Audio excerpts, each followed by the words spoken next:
Hi everyone. So in this video, my objective is to put you in a position to be able to tackle the in-class assignment for day one without having to go through the next videos, which was originally scheduled before this one. But I realized that this would have been too much material in the first class, and most importantly, the first assignment it's about mapping out phase diagrams and locating phase transitions, and it is totally doable without having much more detailed knowledge about the QCD physics that's behind that numerical experiment of finding out a phase transition and identifying its order. So I decided to try and make this video self-consistent such that you can tackle that exercise. And then if you want to know more about the background, you can watch ahead of time the first video for day two. Otherwise, you can live with this and wait to understand the physics, the QCD physics behind assignment number one. All right, so this is about mapping out phase diagrams, but to make it self-consistent, I want to start this video by telling you how a non-zero temperature can be introduced in our path integral formulation of QCD, so you get to know how is a non-zero temperature simulation run. And this starting from the partition function that describes a quantum mechanical statistical system at non-zero temperature, so one which is in contact with a heat bath, with a reservoir. Then you need to know that following a completely analogous derivation to the one that brought you to writing down the t=0 path integral, you can arrive at an expression for the expectation value of a generic observable, or for the partition function, or for the corresponding Euclidean action, which looks precisely like the t=0,1, apart from two important things. One is that the Euclidean time is restricted to range between 0 and beta, which is the inverse temperature. And the second one is that you want to have a toroidal manifold where the boundary conditions for the fields, which are the elementary degrees of freedom in your theory, are set in a way that the corresponding fields behave statistically the way they should. That is, respecting the Bose-Einstein or the Fermi-Dirac statistics, for which you need, in the former case, for bosons, periodic boundary conditions, and in the latter case, for fermions, anti-periodic boundary conditions.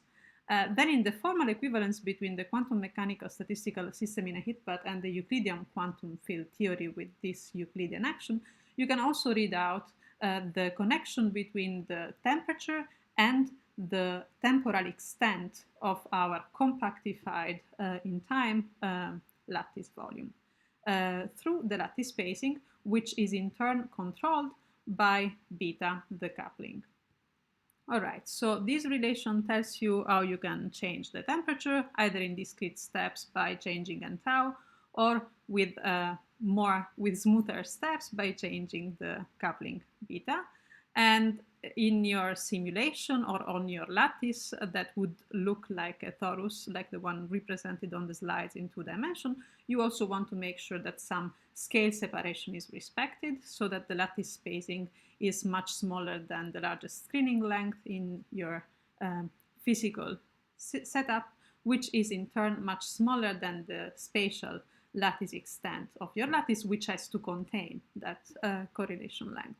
And at finite temperature, then, that can get transposed to this chain of inequalities, as I am explaining at the beginning of video 1 for day 2.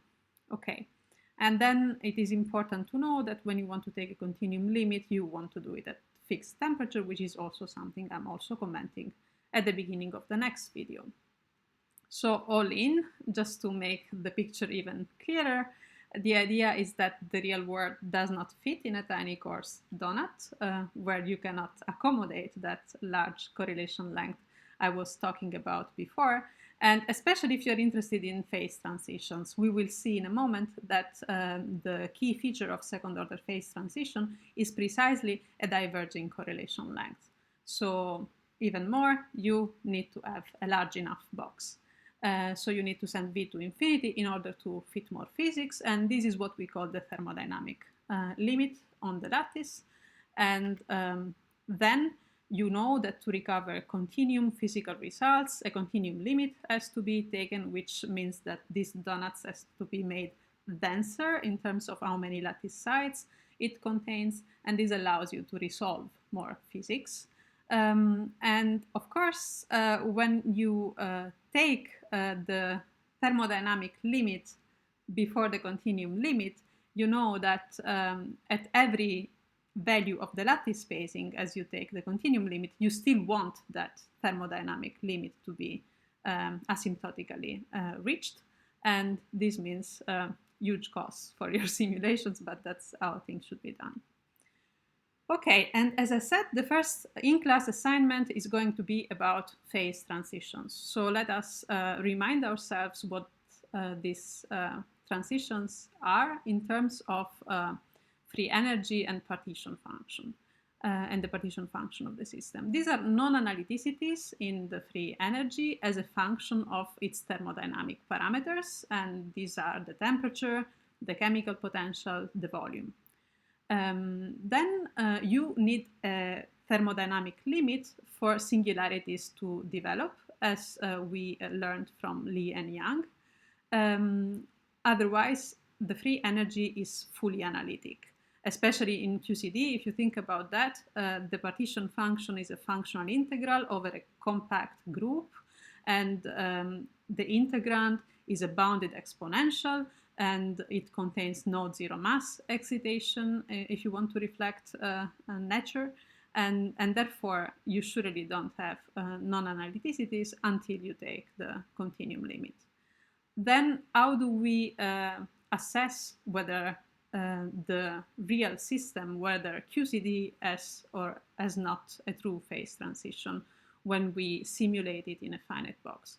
We need to perform a so-called finite size scaling analysis, and this means we have to simulate a series of increasingly and sufficiently large volumes. And by looking at the trend with the volume of some peculiar characteristics of equilibrium properties in the lattice, we will be able to tell whether there is a transition and of what kind. I am listing here that we can encounter a first order transition, a second order transition, or an analytic crossover. In the first case, we have the coexistence of two or a certain number of phases, and in particular, the peculiar feature of a first order phase transition is a discontinuity at the transition in the order parameter for that transition, which is the observable that is going to be zero in one phase and non-zero in the other phase, signaling the boundary between one phase to the other through a jump, if the transition is first order.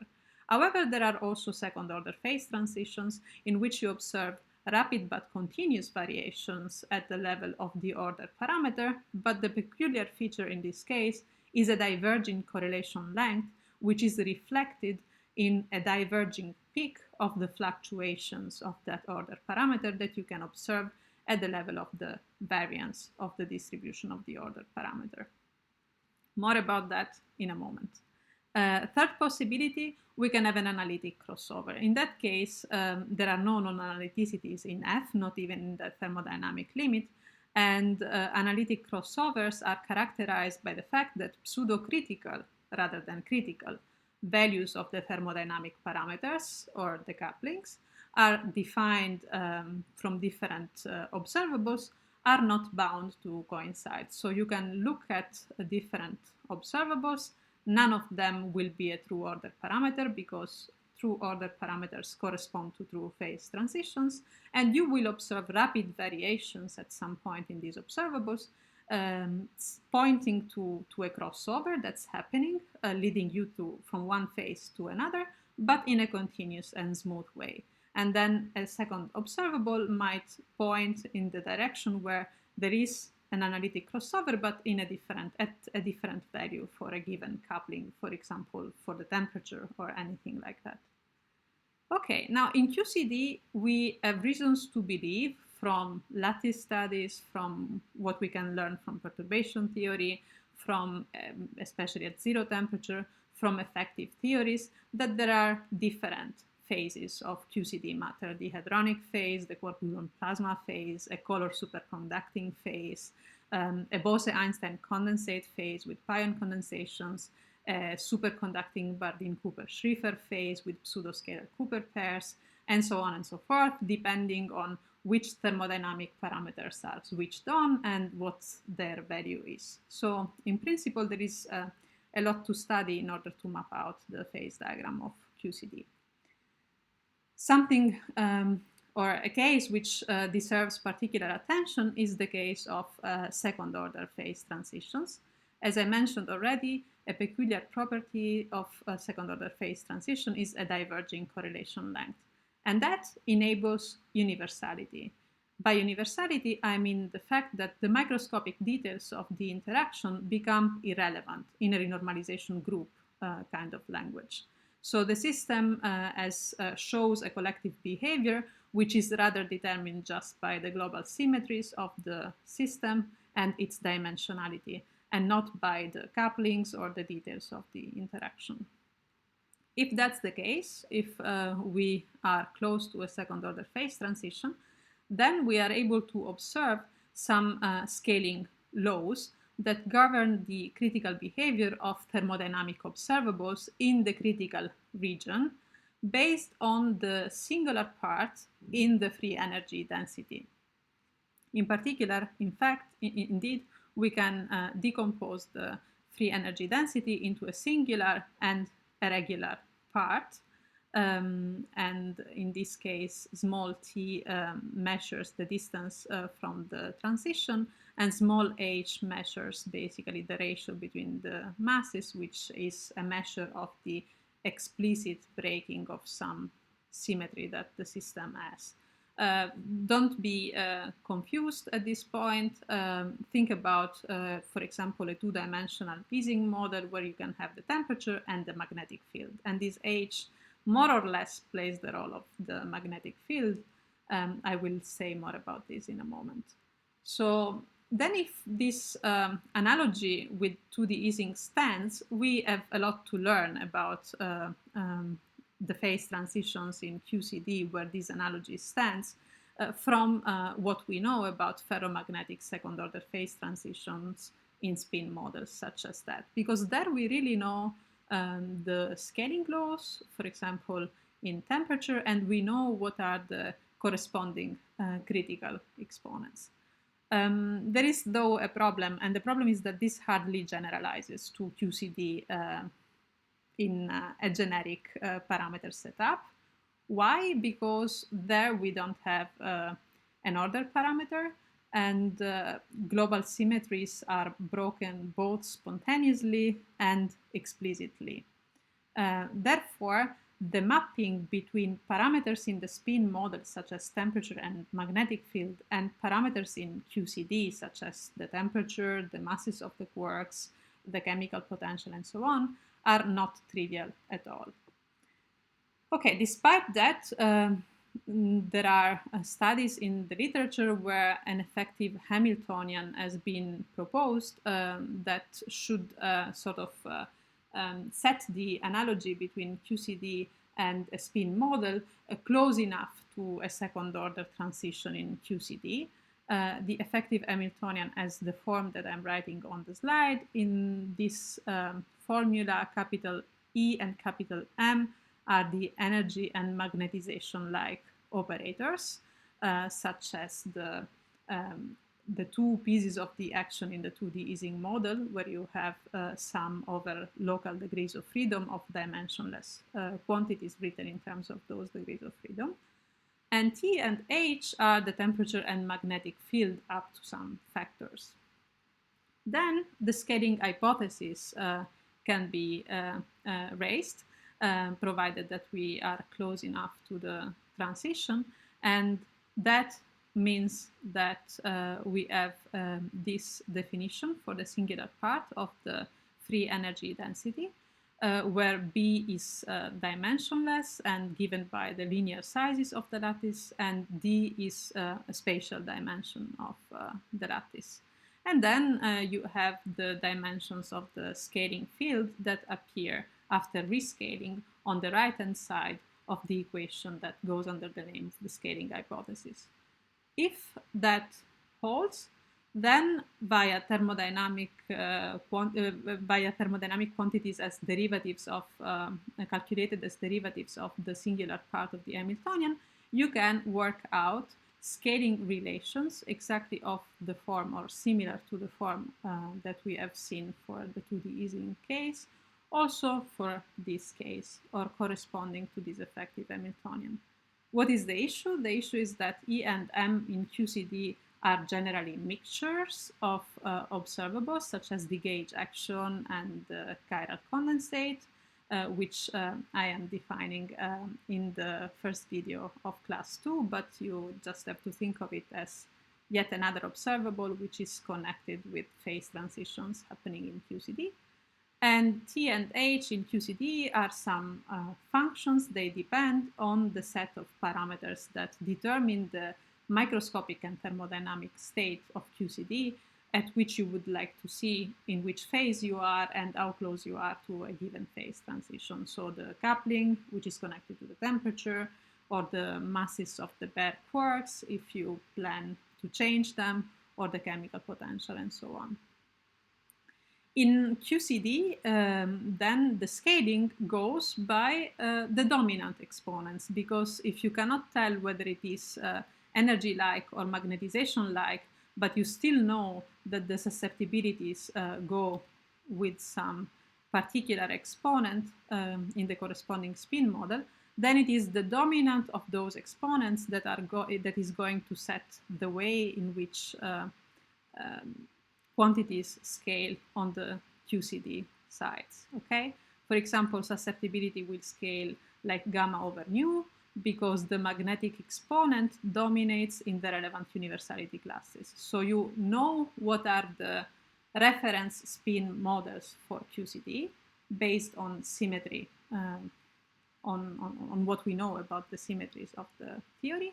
And we know that in all those systems, gamma over nu, which is the exponent of the susceptibility of the magnetic part, is dominating over the counterpart for the energy-like operators.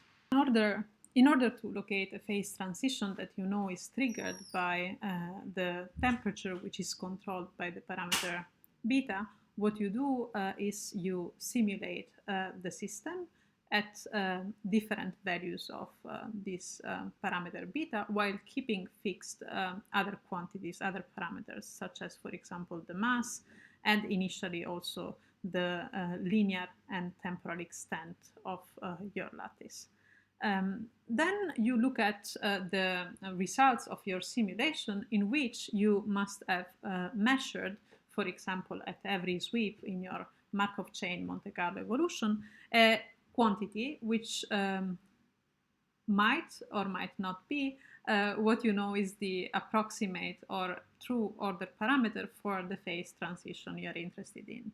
If it is the true order parameter, then you can have certain expectations on how it's behaved, but in general, a phase transition will be felt by all quantities, and as we discussed, on a finite volume, there are no non-analyticities in the free energy, so everything looks as if there were just a crossover and not a true phase transition. So let's say you have run your simulation at some fixed value of the coupling corresponding to a fixed value of the temperature, and you have measured this observable. Then over all the course of your Monte Carlo simulation, what you have done is sampling the distribution of that quantity. And as a result, you have some distribution of which you can compute moments from the first moment, which is the mean, up to higher moments. For example, the second moment, which is the variance, the third central standardized moment, which is the skewness, or the fourth central standardized moment, which we call kurtosis. A generic formula for central and standardized moments is this one. What makes them central is the fact that I am subtracting at the numerator and at the denominator the average value over the course of the simulation of that observable, and the fact that makes them standardized is that I have a denominator that I am dividing this quantity with respect to, which is the n/2 power of basically the variance. All right, and then the point is that we can deduce from the value of these higher moments of the distribution of the observable we are looking at, where is the phase boundary located, which is what is the value of the critical, or I should say, given that we are in a finite volume, pseudo-critical coupling, and in particular extract its value in the thermodynamic limit once I have performed a finite size scaling analysis, and also look at the fourth standardized moment, which is the skewness, the value of which is going to tell me what is the nature of the phase transition. So these are the quantities that we are interested in when we want to map out phase diagram. It has to be also said that then, depending on what is the order of the phase transition, one can appropriately rescale the value of the coupling and the corresponding quantities with appropriate powers of the linear spatial extent of the volume in order to isolate scaling functions as f or g in these expressions. And then what happens is that if you rescale all your data coming from simulations run at different spatial lattice extent and you plot them on top of each other, you will observe collapse onto a shape which is basically the unknown scaling function that appears in these two expressions. But neglecting for a moment this aspect of collapsing data sets due to having used the correct value of the critical coupling and of the critical exponents, let us keep it simple and look at what happens to the distribution of the order parameter, because from there we can infer what we expect to happen at the level of the moments, and therefore we can better devise our strategy for location of the phase transition and establishment of the corresponding order. So let's say you have a scan in beta, which corresponds to a scan in temperature, and let's say there exists a critical value of this beta where you have a phase transition. Then you start by looking at an individual value of beta, and for example, this is the shape of the distribution of the order parameter that you get in that case for that beta. And then besides the central frame where you can see the distribution, I am plotting the mean of the distribution. I am plotting the variance of the distribution. I am plotting the skewness, and I'm also plotting the kurtosis of the distribution, in all cases as a function of beta, while basically what you see on the x-axis in the central frame is just x, which is the value taken by our observable at any given time in the course of the simulation. That then can be histogrammed to give the histogram. All right, and then you see that this purple distribution will correspond to a rather high value of the mean, to a small value in the variance because the distribution is not so large, to a negative value of the skewness because the distribution is left skewed, because the skewness is measuring the asymmetry of the distribution. And when it is left skewed, it has a long tail on the left. Then you have negative values for the skewness and some value of the kurtosis, which is related to how Gaussian this shape is, that is to the tailedness of the distribution. And then you keep running your simulations and you pick a different value of beta to run a simulation at, and you again repeat the same analysis of looking at various moments of the corresponding order distribution, order parameter distribution. till at some point you happen to simulate, and this will never be the case, but in this experiment we can imagine that this is the case, exactly at the critical beta. If you're able to do that, if you're close enough to the phase transition in general, then this will be reflected into a change of behavior in the moments. Particularly interesting, you will be at the peak of the variance, because this is where the distribution is maximally large in this case.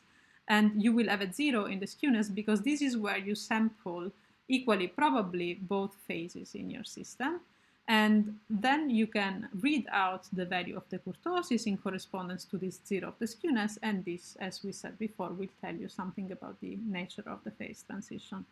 And then, of course, you want to corner the value of the critical beta. Therefore, you would like to be as symmetric as possible with the simulated temperatures or beta values with respect to the location of the transition. All right, this is then repeated at different values of the spatial lattice phasings, of the spatial extent of the lattice, because we want to run what I called before a finite size scaling analysis, because only in the thermodynamic limit we can really recognize a true phase transition. And then the analysis goes as follows, that you look at the values for the kurtosis as a function of the rescaled parameter in which you expect the transition to happen. So in our case, for example, the mass or beta. And now what happens is that in this case, all the points in this plot, which now are lines because this is just a Mathematica modeling for what's happening, are at the critical temperature. So each point would be critical in a set of points along those lines. And what you can tell from the behavior of the kurtosis in such a plane is how the order of the transition change as a function of another parameter, okay? So what we did before was locating the phase transition that is triggered by beta, that is by the temperature, at a particular value of the critical beta. Then we read out the value of the kurtosis, and in principle we have for that finite size lattice an estimate for the kurtosis that then we can plot here. And in this plot, we plot it as a function of another variable, which can be, for example, the mass of the quarks that we know that triggers a change in the order of the phase transition. We will get back to this as well, either in the class or in the next video. All right, and then you see that the expected behavior for this quantity as a function of the volume is that it should tend progressively, as the volume is made larger and larger, to a step function where you jump from 3 to 1. And you jump from 3 to 1 with a crossing point that corresponds to the order of the phase transition while you go from crossover, which is where the kurtosis takes the value of 3, to a first order phase transition, which is where the kurtosis takes the value of 1. If you do this through crossing a boundary where the transition is second order in the universality class of three-dimensional Ising, then you basically have a value of the kurtosis, which is 1.604, but that is not necessarily always the case. And what does it mean performing a finite size scaling analysis on such a function? It means that you can consider the crossing point, which is the least affected by finite size effects, and construct a Taylor expansion around that point for this function. This is a Taylor expansion whose parameters are going to be sensitive to the type of transition and to how far you go from away from the boundary that you're trying to establish the nature of. But you can basically combine all n sigma together, all spatial lattice size together, and perform what is called a multi-branch fit. And from that, you can extract the relevant parameters, okay? So for example, if you know based on theory that there should be a second order phase transition in the 3D Ising universality class, then you know what is the nu that is expected to be the correct critical exponent. Then you can put it in your fit ansatz and only extract from the fit the location of the Z2 boundary and the other non-universal parameters in the fit. And you might want to also consider a leading finite volume correction, because there are finite size effects that can be more or less important, depending not just on the singular part of the free energy, but also on the regular part of the free energy. But that goes beyond the scope of the course, so let's wrap it up.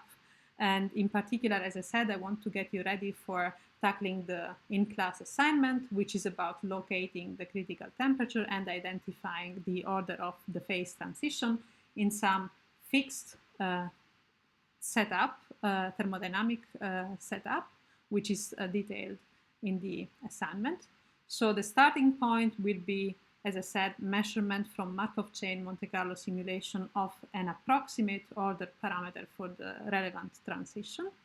At fixed beta, so assuming particularly that the temperature is tuned through beta with keeping n tau fixed, we will study, or you will study, moments of the distribution of this observable, which has been sampled in the course of the corresponding simulation. And here comes the first word of caution. You need to pay attention to the fact that these are autocorrelated data, and that our observable of interest are also complicated functions of our primary observables, as you can see in the definition of the moments on this slide. And for these two reasons are good reasons for doing binning in order to get from an autocorrelated set of results to a set of independent results, and resampling in order to deal with the with computing the error on the secondary observable without having to do standard error propagation, which might be prohibitively hard and not worth trying. Okay, this at fixed beta, and then you have simulated at different values of beta, and you want to look at results and at the way they depend on beta. So you look at the results for example, the variance, and then you can anticipate observing a peak in this structure, in this variance, as a function of beta. Or you look at the values of the skewness, and then at some point there will be a zero, signaling that you are crossing a phase boundary and telling you the location of the phase transition. And then you also want to look at the kurtosis, because the value of the kurtosis at the critical beta will give us information on the nature of the phase transition. You will, of course, realize that having simulated at some set of discrete fixed values for beta doesn't allow us to answer the question on the location of the transition and identifying its order with a great deal of precision. And for more precision, then you would have to run more simulations, or if it is applicable in your case, make use of powerful reweighting techniques that are techniques that can be used in order to interpolate between results at various simulated beta values.